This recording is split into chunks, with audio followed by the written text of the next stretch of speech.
Good morning and welcome to the First Unitarian Society. Welcome to our water communion service and welcome back.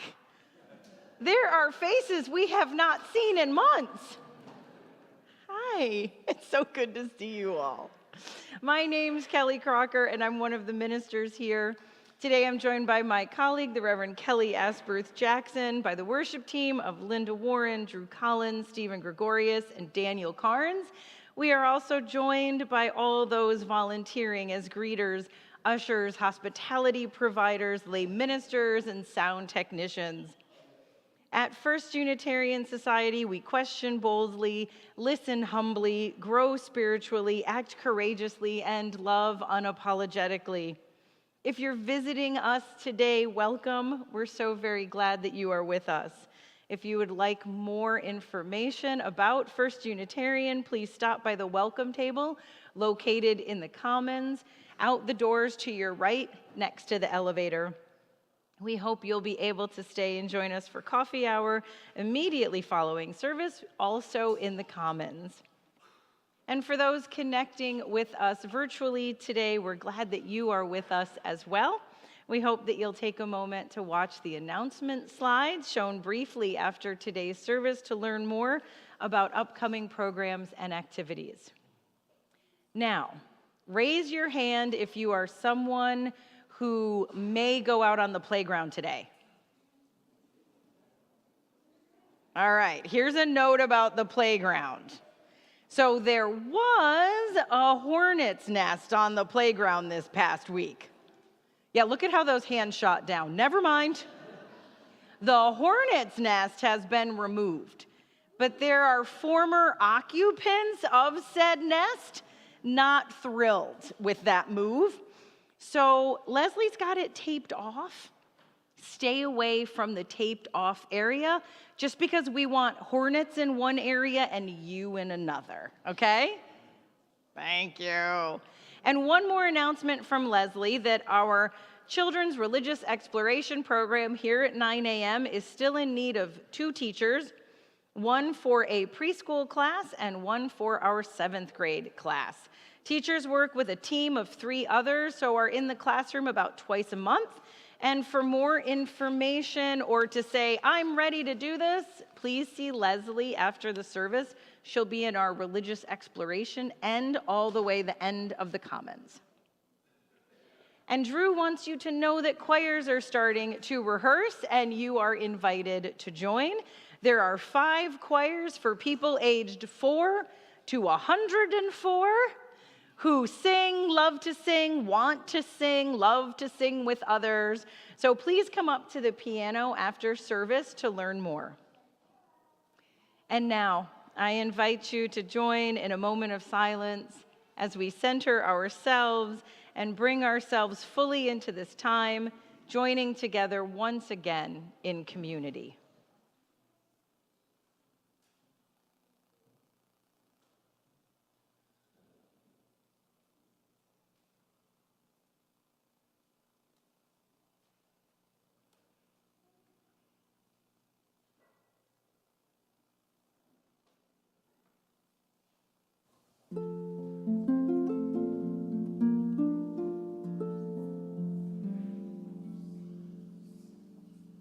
We gather this morning on the brink of a new congregational year.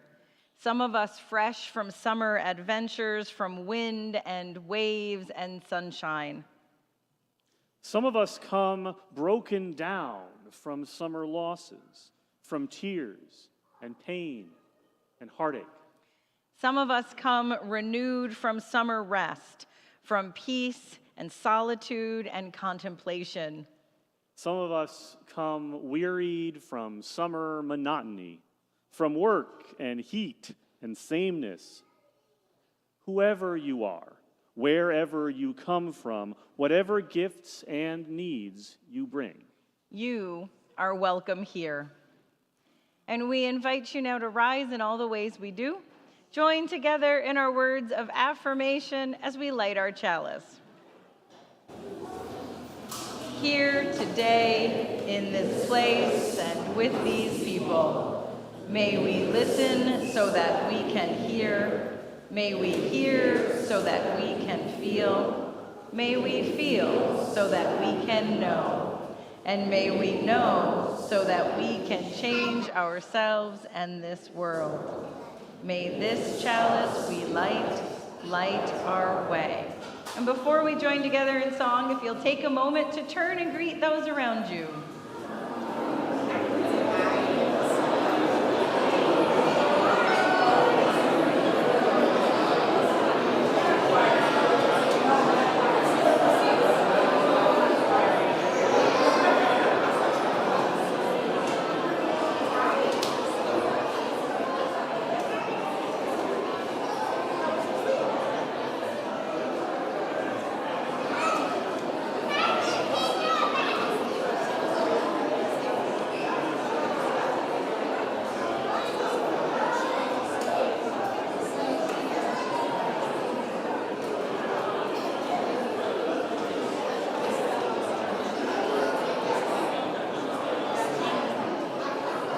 We're all so excited to be back. I hate to interrupt, but I think we should stay standing and sing our opening hymn, number 126, Come, Thou Fount of Every Blessing.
To come up closer for our story to come on up.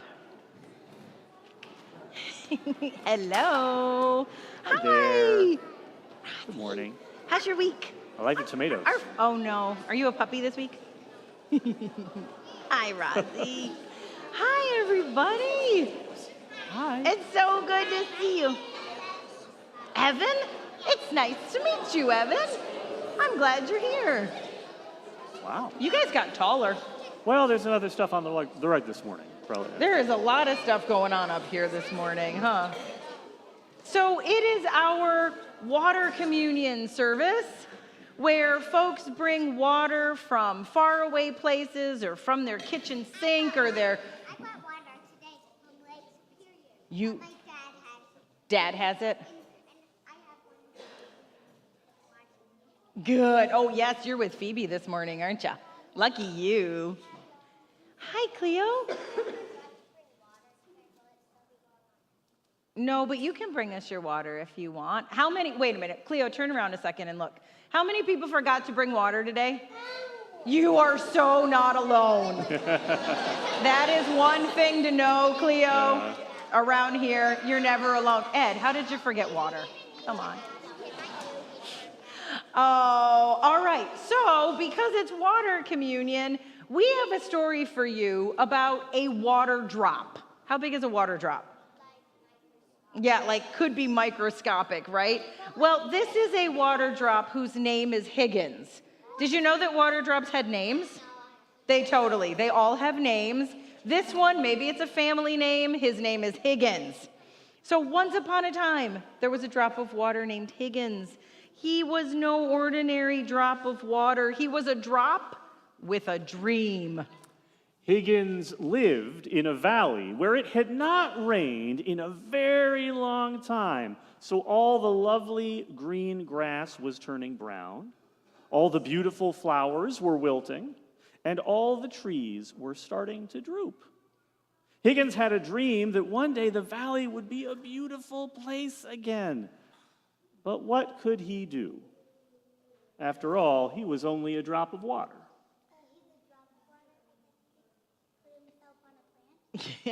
Right. One day, Higgins decided to travel and tell the others about his dream. All the other drops listened very politely, but no one believed that his dream could come true. Higgins, said one, "Get your head out of the clouds. You can't spend your whole life dreaming." Higgins decided that he had to do something to make his dream come true. So he began to think and think and think, and one day, as he was walking by a rusty old bucket, he got an idea.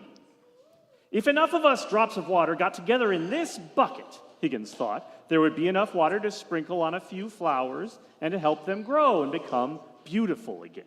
So eagerly, Higgins told everyone about his great idea, but everyone thought he was being foolish. That Higgins, he's nothing but a dreamer, they said. So Higgins decided that he needed to do something to convince the others that he was right. So he said, "I don't know about you, but I'm getting in the bucket. I hope some of you will join me, then maybe there'll be enough water to at least help some of the flowers grow." So Higgins ran as hard as he could, hopped way up in the air, and landed with a kerplunk right in the bottom of the bucket. And there he sat, just a drop in the bucket. And for a very long time, Higgins was lonely. It seemed like no one else was going to join him. But after a while, some of the other drops started to look around, and they could see that the grass was dying and the flowers were wilting and the trees were drooping, and they all said, "Well, something's got to be done." Suddenly, one drop shouted, "I'm going in the bucket with Higgins." And he leapt through the air and landed, kerplunk, in the bucket. Then two other drops yelled, "Wait for us!" And they hopped through the air and landed in the bucket. Then 10 drops jumped in the air and into the bucket. Then 30, then 50, then hundreds of drops came from all around just to hop in the bucket. So soon the bucket was completely full of water, but there were still more drops that wanted to join, so they found another bucket and they hopped in. Before long, there were 2 buckets of water, and then 3, and then 4, and then 10, and then hundreds, and then thousands of buckets of water. Who's going to pick up the buckets? Who's going to pick up the buckets? Are you let's find ready? out. You know who picked up the buckets? A powerful wind came by and blew over all the buckets. And all the water flowed together to make a mighty stream. And everywhere the water flowed, the grass turned green again, the flowers bloomed, and the trees stood up tall and straight. I see some questions.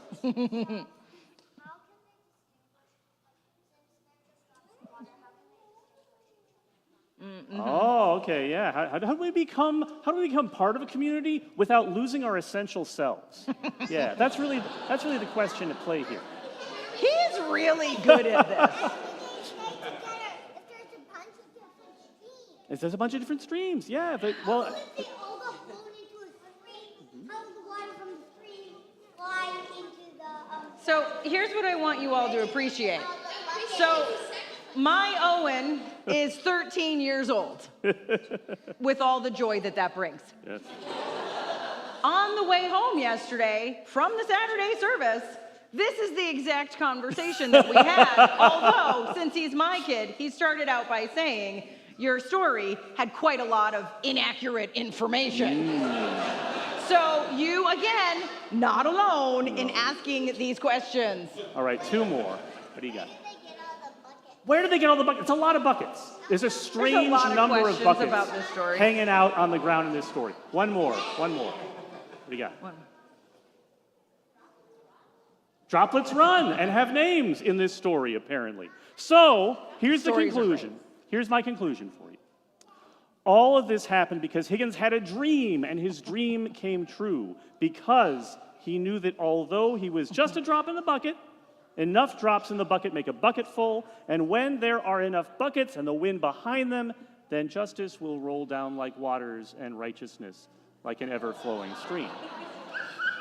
I told you he was good at this. We are going to sing you out to your first day of class. Have a great time.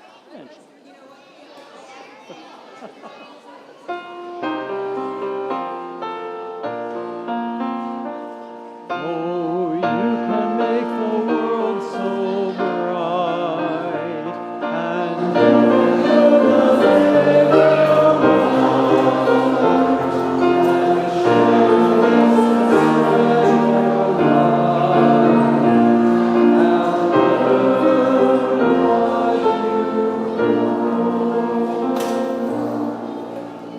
now I invite you to rise in body and/or in spirit so we can sing together hymn number 210 in the great hymnal, Wade in the Water.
These words today from Matt Alspaugh. A glass of tea sweats a circle of droplets on an old table. Drying, they pull dirt and stain from the wood, leaving a ring. Water makes its mark. Deep in the earth, in a cave, a drop falls each minute. Where it lands, a great pillar of white rock has grown up. Water makes its mark. On the surface above, a stream burbles and flows, carving out potholes in the granite of its bed. Water makes its mark. Along a highway cut, a geologist points out the layers of tan slate, each a penny-thin sheet, the memory of a torrential rainstorm eons ago. Water makes its mark. In its network of veins, the blood, salty like the sea water from which we sprang, flows on in cycles, giving life. Water makes its mark. The dark clouds pass on, yielding no rain. Crops wither, drought comes, famine, migration, violence, death follow. Water makes its mark. A space probe turns its camera toward whence it came, imaging one solitary pixel of light, its color the pale blue of oceans. Water makes its mark. A solitary tear slides down the cheek, a tear of abiding joy, a tear of unending grief. We see and share the depth of feeling at its true core. Water makes its mark.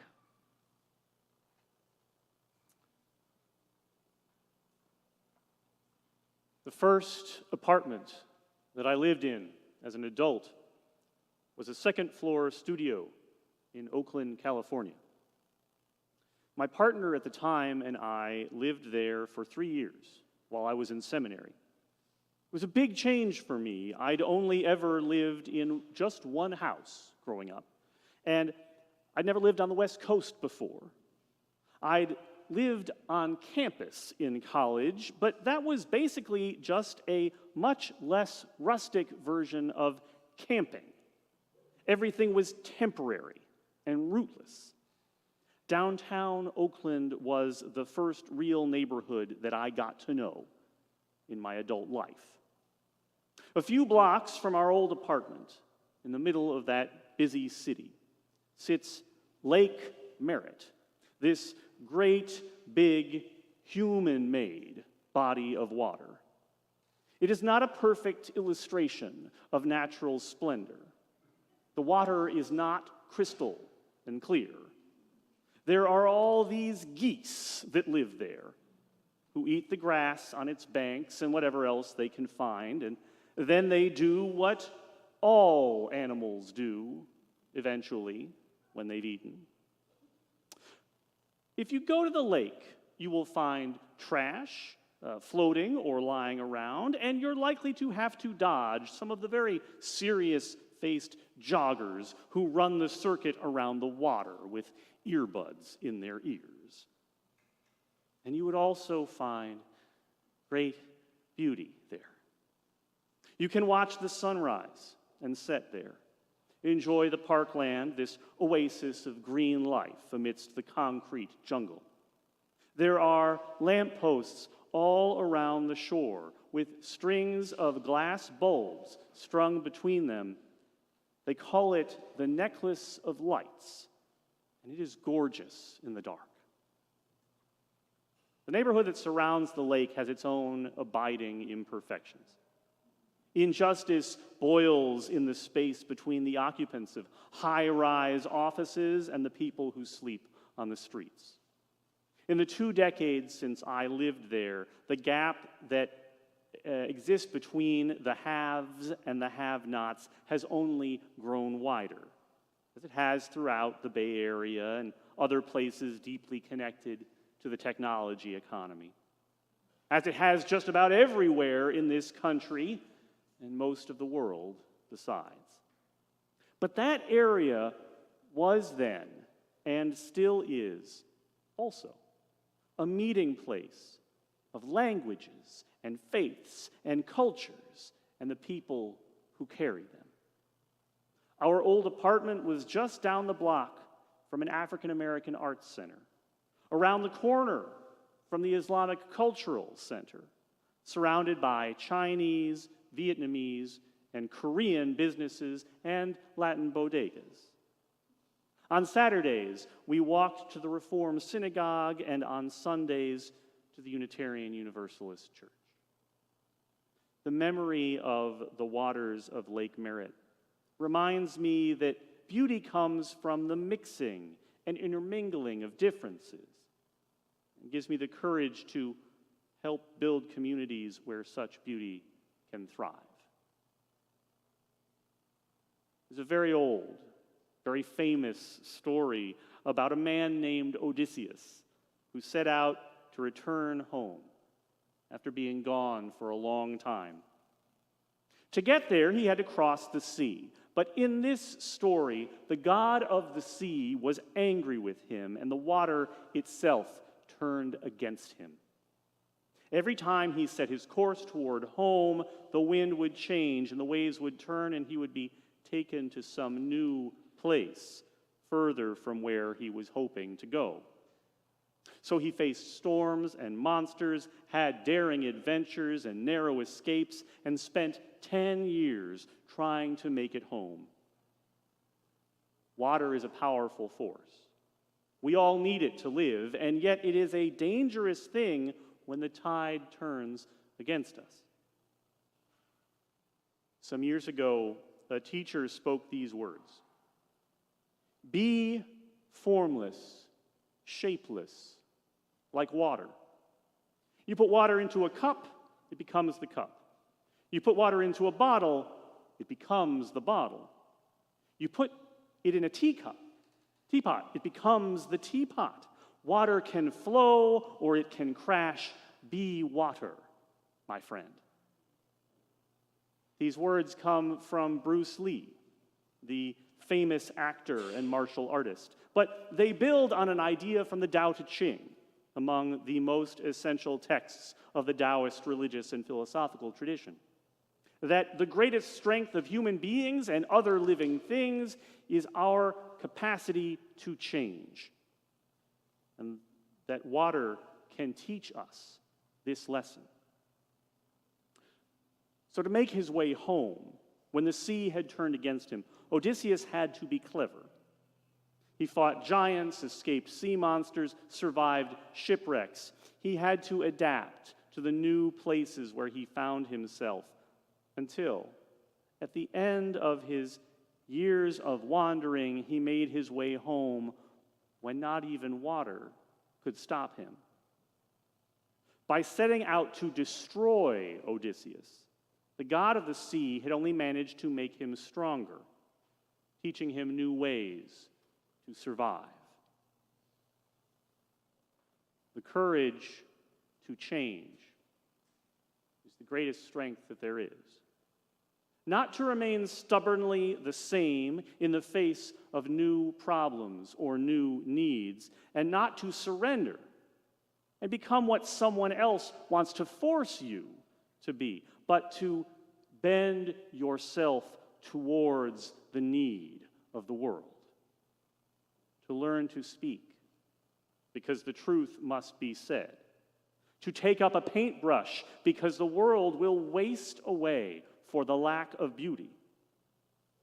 To let go of old grudges, because otherwise the house will collapse under the weight of unforgiven wrongs.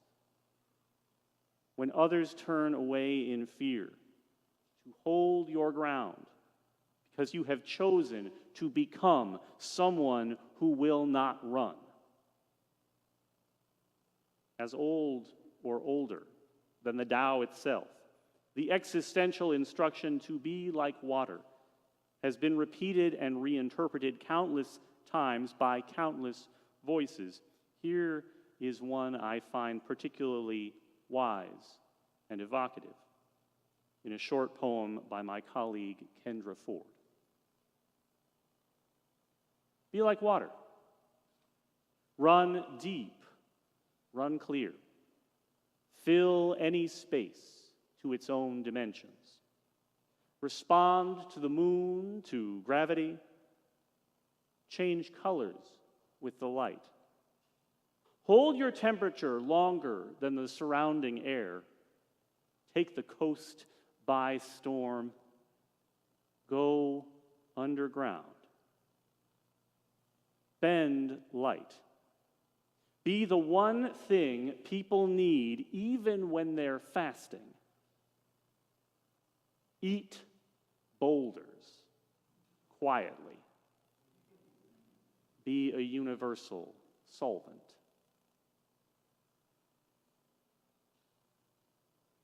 Life. All life, so far as we know, at least from what we can observe on Earth, depends on water.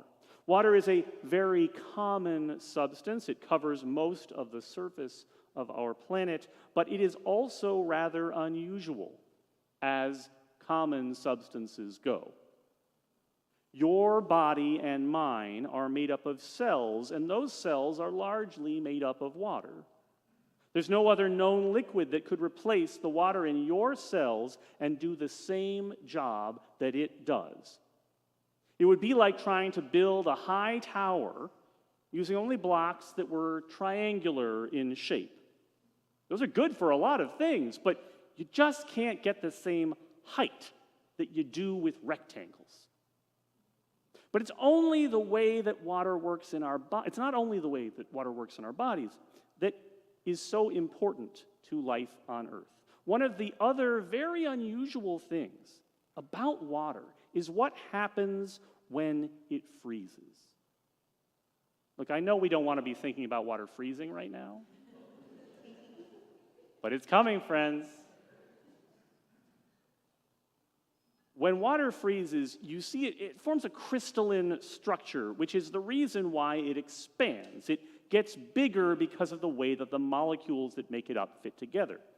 If you've ever left a bottle of some beverage or other in your freezer before, you've seen what a problem this can be. When water turns to ice, the expansion can break glass and crack plastic. When water works its way into a crack and freezes, it can break a hole in even stronger things like the street or the sidewalk or the foundations of a house, just as an example. It's powerful.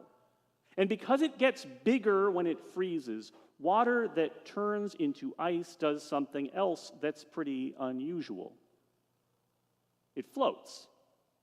Just the mere fact that ice floats is probably part of why you and I are here. Because if ice stayed down at the bottom of the sea, instead of rising up to the top of it, it probably would have interfered with the very evolution of life on Earth, which got its start in the oceans. This is what brings us together on this particular day, but also at any time that we gather. Sure, today is the day when we have our annual celebration of water. You see, when we get together, we expand. We take up more space and we wield more power together than we could alone. Together we can break down barriers of isolation and injustice in the same way that water can break down a wall. Oh, and one more way that we are like water: when we join together, we float. Sharing our burdens in community makes the weight of the world lighter and easier to bear. The lessons of water make us better prepared to face the challenges of living. Each moment in time is a vessel, a cup, a bottle, a teapot. Unchanging and rigid, we cannot enter fully into any circumstance or situation in which we find ourselves. We cannot reach the possibilities that the moment holds. But when we practice flowing like water, we reimagine what our limits are. We put aside everything that we have told ourselves or been told by others that we cannot change, and focus instead on what needs changing. We stop turning away from the things that we don't want to see and start facing them. so we can address what's wrong. We stop being quiet and we start getting loud. We stop shaking our heads and sighing and start rolling up our sleeves. We stop saying, "You can't fight City Hall," but we start looking for allies. Today and every day, this year and every year, be like water, my friends. Find the strength to flow, the power to crash, the courage to change.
And I invite you now into this time of giving and receiving, where we give freely and generously to an offering which sustains and strengthens our community here, and also the work of our outreach offering recipient.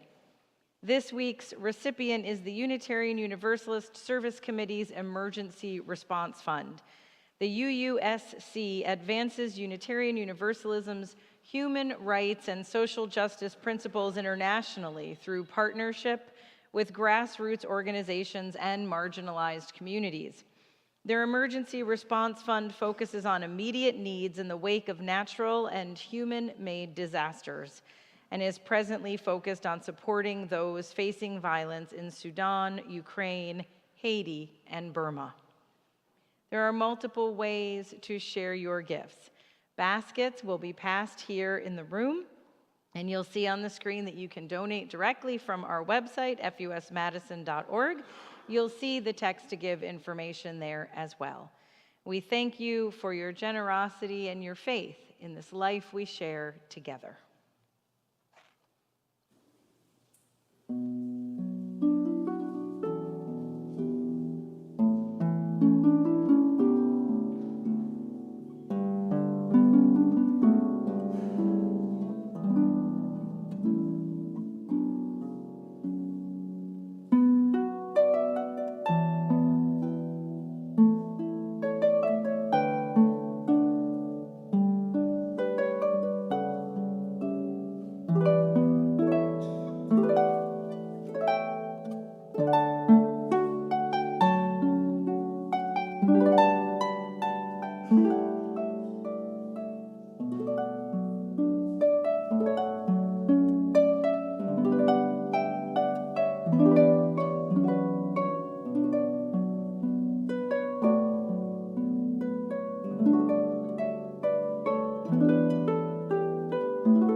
Each year, in the communion of the waters, we gather together, bringing with us the simplest and yet most essential of all possible earthly offerings: water. By this ritual, we reaffirm our connection to each other and to the sacred whole of which we are all manifestations. Manifestations both wondrous and temporary, spiraling eddies in the ever-flowing river of time. Some of us, physically present here today, brought water with you, drawn either literally or metaphorically from a place where you feel a sense of belonging or connection.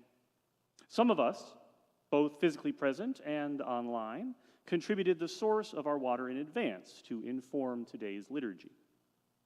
At this time, we invite everyone here in the auditorium to process forward and add your water to our common fonts.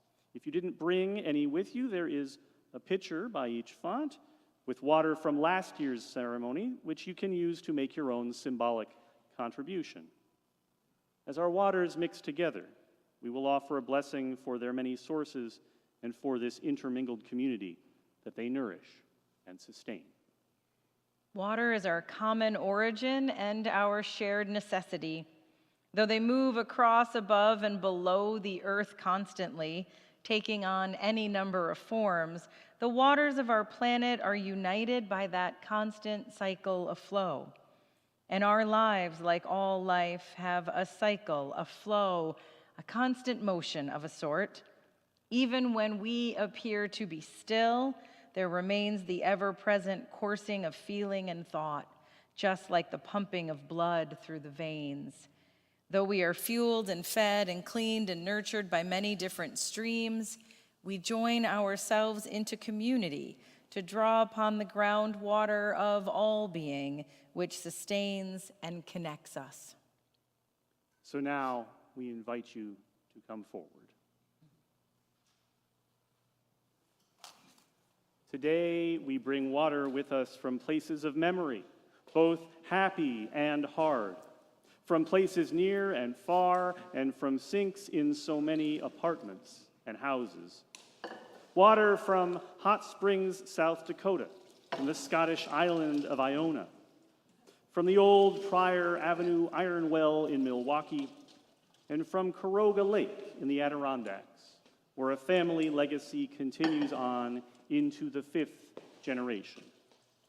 Water that holds moments we wish never to lose, and water that carries experiences we cannot forget.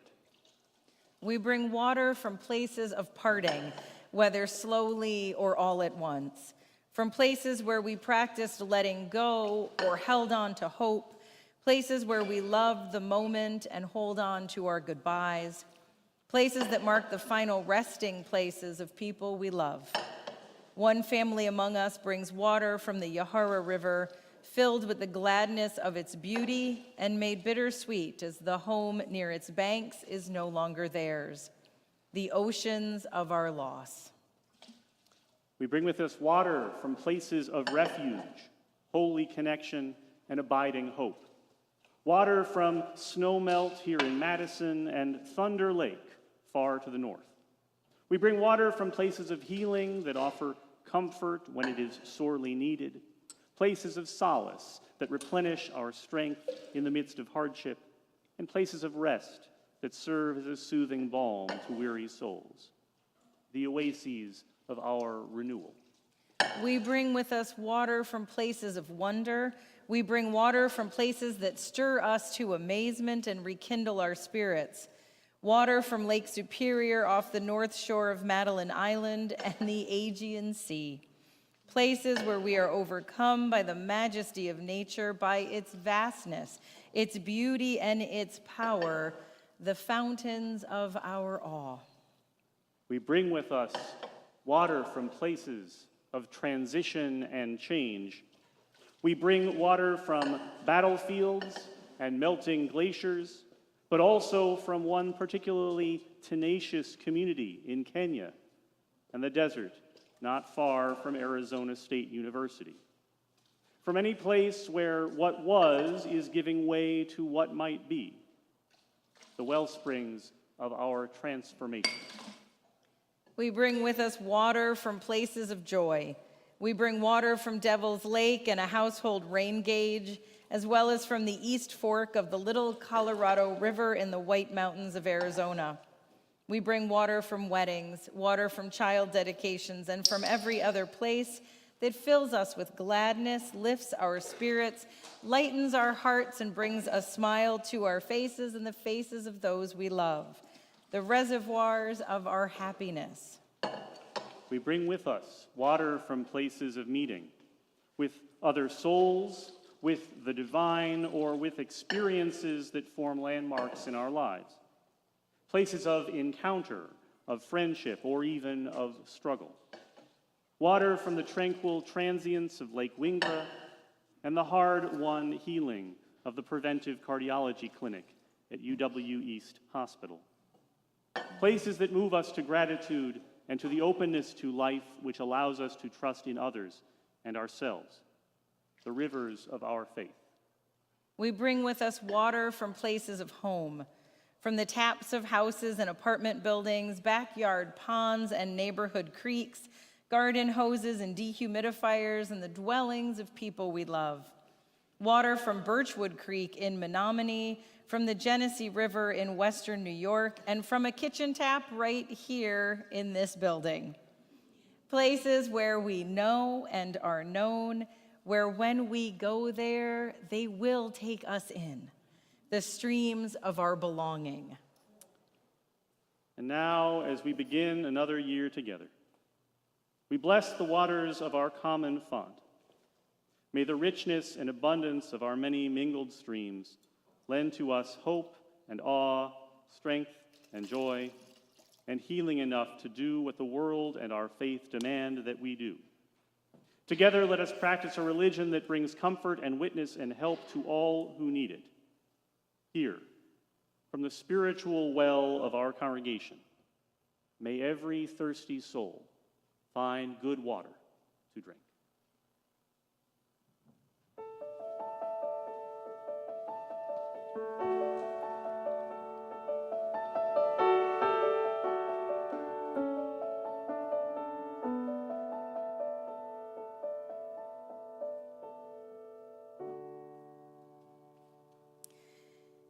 Each week we return to the spiritual well, bringing our joys and our losses to this stream of belonging, this river of faith. We share these knowing they are held in love. We light a candle for all those without access to abundant, clean water. Whether by drought or human-made conditions, we hold all those in need of this vital, life-giving, precious resource. And we light a candle of sorrow and lament for the lives of Mason Skirmerhorn, Christian Angelo, Christina Irami, and Richard Aspinwall, who were killed in the school shooting in Georgia on Wednesday. We pray for them and their families. We send healing to that community. Once again, we stand with all those asking for reform and change. We know our prayers are not enough. May those with the power to act find the courage to do so. And may you join us now in a spirit of prayer and meditation. Source of all, who embraces and sustains all life, this water which we have gathered today holds the mystery and miracle of love.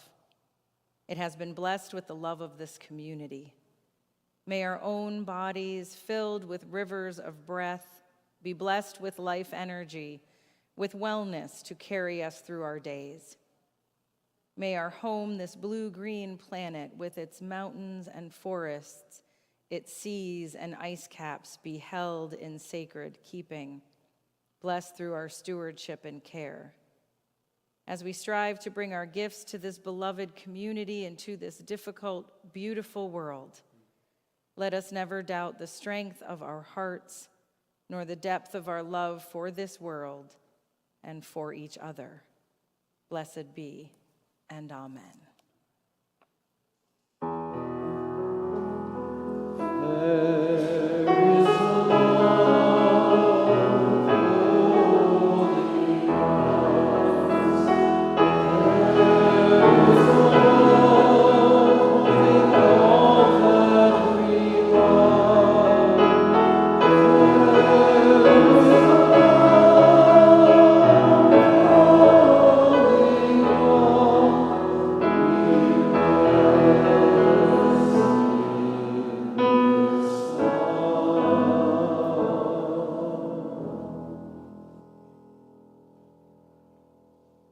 Now let's rise in body and/or in spirit to sing our closing hymn, number 1064 in the teal hymnal, Blue Boat Home.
It starts with a drop, then a trickle, a burble, a rush of water bubbling toward its destination. Finally, the wide, endless sea. All rivers run to the sea. Today you brought water, poured it into a common bowl. Though our experiences have differed, these waters mingle, signifying our common humanity. Today you came and shared in this community. May you depart this place, hearts filled with hope for new beginnings, a fresh start. Go forth, but return here, where rivers of tears may be shed, where dry souls are watered, where your joy bubbles, where your life cup overflows, where deep in your spirit you have found in this place a home. All rivers run to the sea. Blessed be, go in peace, and please be seated for the postlude.